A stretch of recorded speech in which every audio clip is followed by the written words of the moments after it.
आज प्राचीन भारत इतिहास का दूसरा वीडियो है। ठीक है, इसमें ये बताने जा रहा है कि वाक शक्ति ने कन्नौज के राजा यशोवर्मन पर आधारित गौरवह नामक पुस्तक लिखी थी। ठीक है, कौन से नामक पुस्तक लिखी थी? तो गौरवह नामक पुस्तक लिखी थी। विभिन्न राजाओं विभिन्न राजाओं के जीवन पर आधारित कुछ अन्य रचनाएं हैं, जैसे कि हेमचंद्र का कुमार पाल चरित। ये ठीक है, यह है हेमचंद्र का कुमार पाल चरित। न्यायचंद्र का हमीर काव्य। पद्मगुप्त का नवशाह सांकचरित, ये यहाँ पे ठीक है। बिलाल का भोज प्रबंध।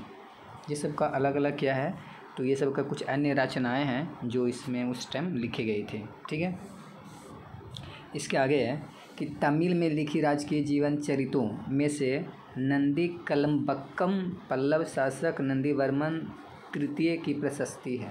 ठीक है, यहाँ पे बताने जा रहे हैं। ठीक है, इसके आगे है कि विदेशियों द्वारा विवरण, यानी विदेशियों द्वारा विवरण किस तरीक़ा से किया गया है उसके बारे में। तो हेरोडोटस, ठीक है, हेरोडोटस को इतिहास का पिता कहा जाता है। इन्होंने हिस्टोरिका नामक पुस्तक की रचना की थी। किस पुस्तक की रचना की थी? तो हिस्टोरिका नामक पुस्तक की रचना की थी। किसने? हेरोडोटस ने। ठीक है, हेरोडोटस ने हिस्टोरिका नामक पुस्तक की रचना की थी। इसके आगे है फिर मेगास्थनीज सेल्यूकस के राजदूत के रूप में चंद्रगुप्त मौर्य के दरबार में रहा तथा इंडिका की रचना की। यह मूल रूप में अप्राप्य है, लेकिन इसके उद्धरण अनेक प्रख्यात लेखकों की रचनाओं में है। ठीक है, इनका जो भी इनका लिखावट या जो भी ये लिखे हुए हैं, इनका प्रख्यात लेखकों की रचनाओं में आते हैं। ठीक है, ये कौन? तो मेगास्थनीज। अगला है, नेक्स्ट में है अज्ञात लेखक। एक अज्ञात यूनानी लेखक ने, ठीक है, जिनके बारे में हमें जानकारी नहीं है। अज्ञात मतलब भाई जिनके बारे में जानकारी ना हो, लेकिन फिर भी कहाँ के थे? तो यूनान के थे।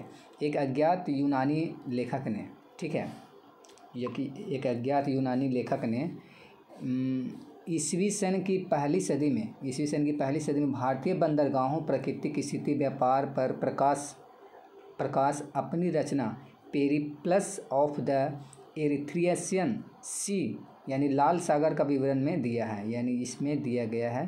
ठीक है, किसके जगह पे? तो भारतीय बंदरगाहों के बारे में यहाँ पे जानकारी मिलती है। इसके आगे है टॉलमी। ठीक है, टॉलमी की ज्योग्राफी 150 ईस्वी के आसपास, यानी प्राचीन भारतीय भूगोल में एवं वाणिज्य की जानकारी देती है। ठीक है, प्राचीन भारतीय भूगोल एवं वाणिज्य की जानकारी देती है टॉलमी की ज्योग्राफी। ठीक है, किसकी ज्योग्राफी? तो टॉलमी की ज्योग्राफी में। इसके आगे है स्ट्रैबो ने मेगास्थनीज के विवरण को काल्पनिक माना है, लेकिन जो स्ट्रैबो हैं सबका अलग अलग अपना मत है, लेकिन स्ट्रैबो ने मेगास्थनीज के विवरण को क्या माना है? तो काल्पनिक माना है। क्या माना है? तो काल्पनिक माना है।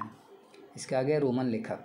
ठीक है, सब अलग अलग लेखक थे, तो वो अपना जो भी था सब अपना बारे में कौन क्या था, कैसे लिखावट थी, क्या था, सब के अपने जानकारी दी है।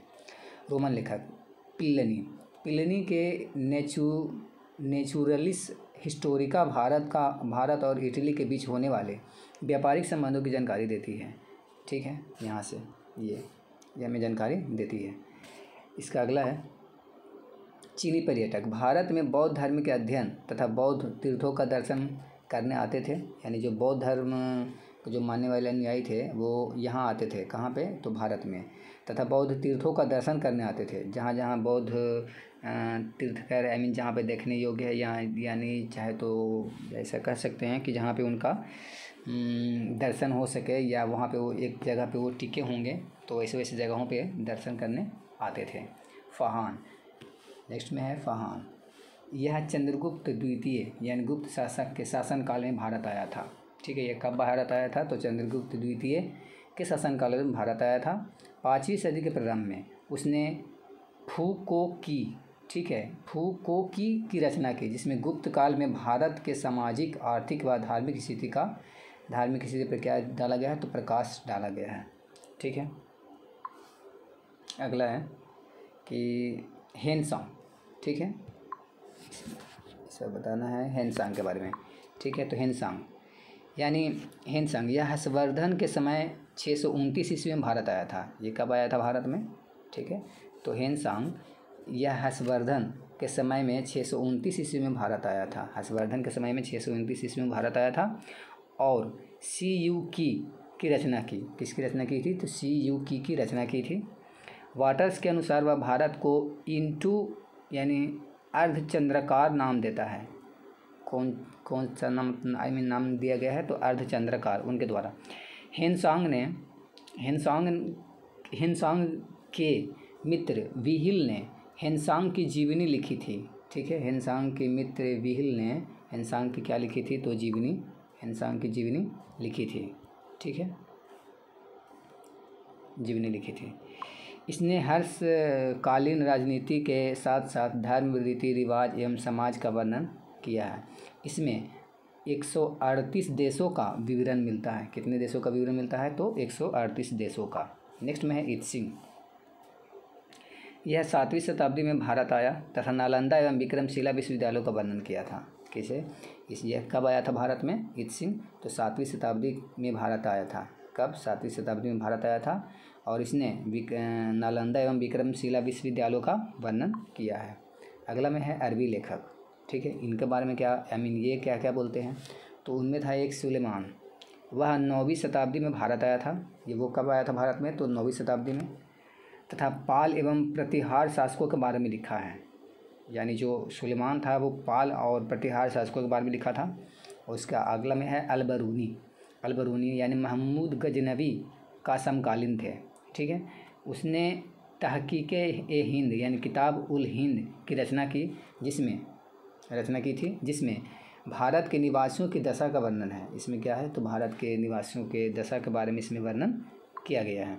इसके आगे है इन लेखकों के अतिरिक्त तिब्बती बौद्ध, ठीक है, जो अभी जब जितने लेखकों के बारे में मैं बता चुका हूँ, तो उनके अलावा भी, ठीक है, तिब्बती बौद्ध यहाँ पे लेखक तारानाथ 12वीं शताब्दी के ग्रंथों का कंगियूर तथा तंगियूर से भी भारतीय इतिहास की कुछ हमें जानकारी प्राप्त होती है। भारतीय इतिहास की जानकारी अभी हम यही चीज़ पढ़ रहे हैं कि भारतीय वो कौन कौन से स्रोत हो सकते हैं जो अतीत के बारे में हमें जानकारी प्राप्त करवा सके। तो वो स्रोत कुछ इसी तरीक़े से हैं, ठीक है। तो ये सब जो लेखक हैं कोई जो हमें ये सब जानकारी अपने अपने ग्रंथों के द्वारा यानी लिखावट के द्वारा देते हैं।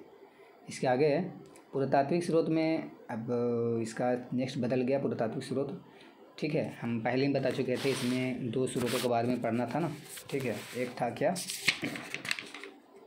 इसमें एक था साहित्यिक स्रोत और दूसरा था पुरातात्विक स्रोत। तो साहित्यिक स्रोत के बारे में, वो साहित्य से बारे में हमें जो भी जानकारी उसे मिली किताबों से, जो भी इस तरीक़े से लिखावट से जो साहित्य थे जो कहीं पे, तो उन सब से हमें जानकारी वो हमें मिली। अब हमें बात करनी है पुरातात्विक स्रोत से, ठीक है।